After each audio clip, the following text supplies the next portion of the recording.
Morning, ladies and gentlemen. I'm very grateful to you for this invitation to come and just say a few words from my perspective as a member of the European Parliament, but also initially I just want to touch on the European Citizens Initiative, because I think as part of the whole democratic process, it is an interesting addition, because under the Lisbon Treaty, the European Parliament itself got more power in terms of the democratic process. Apropos the Commission, which as we all know instigates legislation, we've got more power now, but also as a result of Lisbon, this initiative came about.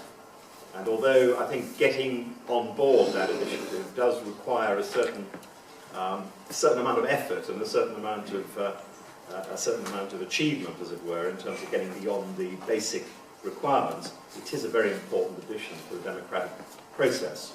I mean, my main remarks this morning are going to be about perhaps that linked into how people do get access, certainly to do with the issue of the internet and data, because that is something that I concentrate a lot of my time on at the moment. We're busy with one directive and a regulation on data protection, and I'm going to come to that in just a moment. Because clearly, as far as I'm concerned, the internet and the whole area of ICT got the power to completely transform not only economies, but also societies. We've seen that happening, lots of changes taking place over the last few years. It also changes the relationship, of course, between governments and citizens, and I think more for the better than for the worse. It allows people to work more efficiently, it allows far more access from private and state organisations and contacts between them and NGOs and so on. So in a way, this whole development has been, I think, a positive experience. European citizens, of course, benefit from a digital democracy. Down at the level of MEPs, for instance, and the same would apply, I'm sure, for my colleagues in Westminster, where I used to be some years ago, I think that the whole idea of using the internet now, keeping their constituents up to date on their work. My office certainly has a website. We update that as far as we can with videos and other information for constituents to see it. And bear in mind, ladies and gentlemen, that I represent 5.2 million people as an MEP, part of a team. There are other MEPs, you know, multi-member constituencies. I used to represent 60,000 people when I was Member of Parliament for Leeds, North East. 5.2 million, how do you contact people? Well, luckily, in a way, one of the ways is through new technology. Swift communication and exchanging views has radically changed. The number of emails I get compared with written letters is now dramatic in terms of the proportions that have moved across. Not always a good thing, because I rather like letters, and I think that in a way we're losing some of the skills which we ought to still have to communicate by way of letters. The new language that's come in as a result of ICT. I don't understand everything myself. My sons tell me when I get this wrong. But certainly it's changed the relationship to some extent between electors and the elected. Some MEPs, some MPs, some representatives still don't quite get it. Some people are not even beyond the point of a typewriter. I remember we made the last typewriter in Britain about 2 weeks ago. The last one was produced. So we have moved on, despite the fact that members of Parliament sometimes and MEPs sometimes haven't quite caught on. But every opportunity is there for your representatives. And then there's the question of the media. I'm a great believer in the free media. The Leveson inquiry today is going to be saying some very interesting things, and whether that will rebuild confidence in the press and strengthen that trust with the media, I'm not sure. But please remember that the media itself is dramatically changing. The number of readers of newspapers in hard print is going down. Newspaper groups are under enormous pressure currently, and the way in which people obtain their news and information is now much more as a result of being on the internet or using one or two of the social networks. Citizens, I think, by and large, are becoming more empowered as a result of the digital age.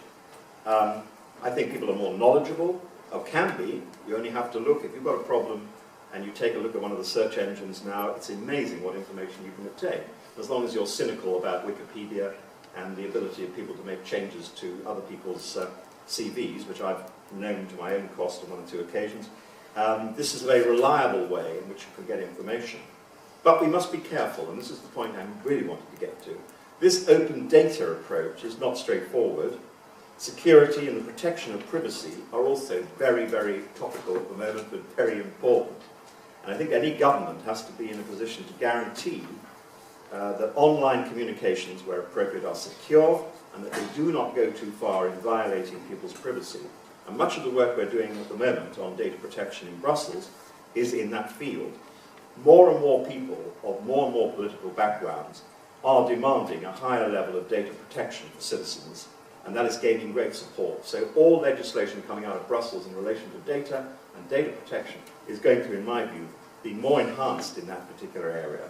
So that will be where the emphasis, I think, is going to be. The new regime is going to reverse the burden of proof.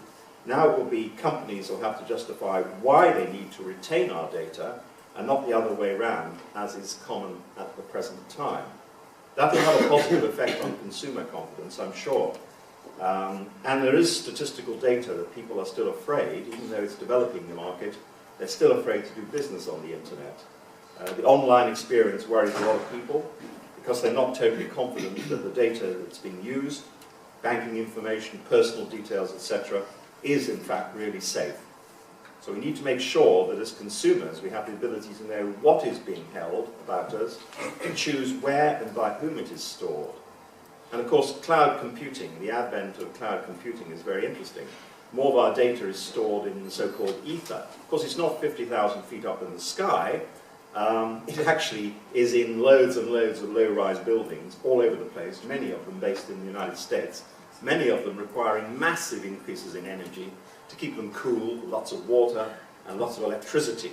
So it's rather less glamorous than this gorgeous sort of cumulus sort of drifting cloud that we all think about. As I say, I expect higher standards are going to foster greater confidence in the system, and if we can do that, we're more likely to have people embracing the internet as a means of information exchange. And this is of great importance, so that, if you like, being online, governments can function more efficiently and with more knowledge of what citizens are wanting as they go on. I'm not sure they're always going to take much notice, but hopefully they will start to understand. And in fact, the advent of e-petitions, although it had difficulties, I know, was, I think, a very good initiative at the time. Switching, for instance, to e-procurement, using the system, could, of course, save billions of euros every year. Final area I want to touch on, really, freedom of expression. The basis of democracy, as far as I'm concerned, is the ability to criticize and challenge whenever and however. Social media tools, such as Facebook and Twitter, allow people to share their political views in a very public way, often to enormous effect.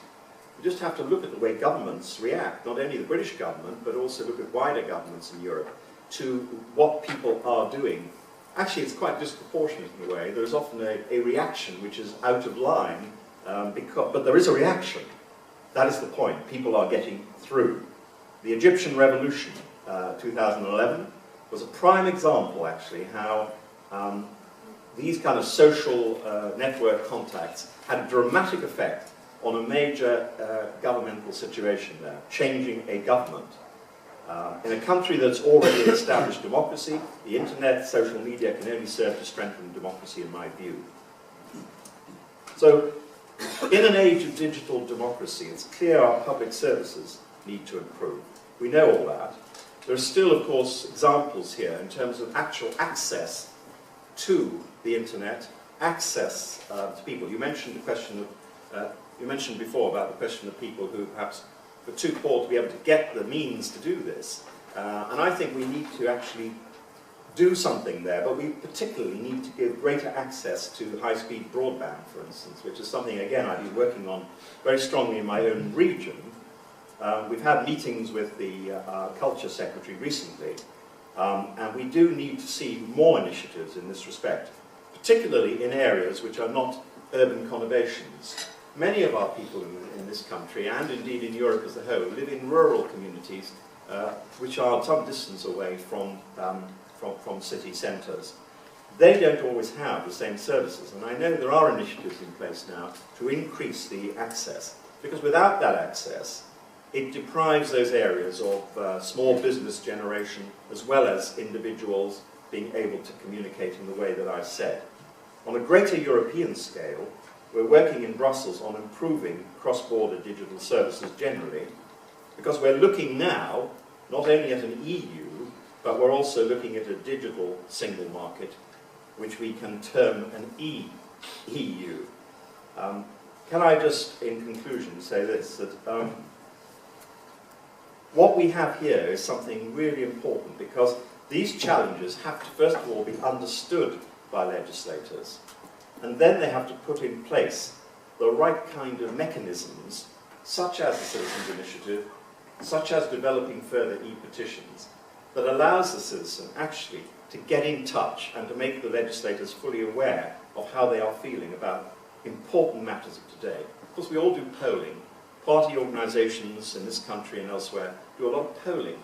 But actually, it's interesting, I don't think there's a lot of comparative work between actual communications through, by way of internet or by way of these other social networks, and the polling results. Whether they are compatible or not, I don't know, there's much work being done. But this is important because if, in fact, the Citizens' Initiative is part of this as well, then it's just another part of a process which needs to go on.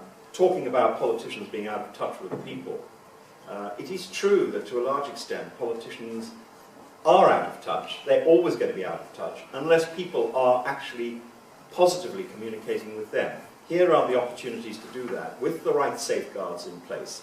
And I think this combination is the right way forward, and I certainly would support it. I know most of my colleagues would espouse it, and I'm very, very pleased indeed of your initiative, and I wish you well in developing these particular approaches. Thank you.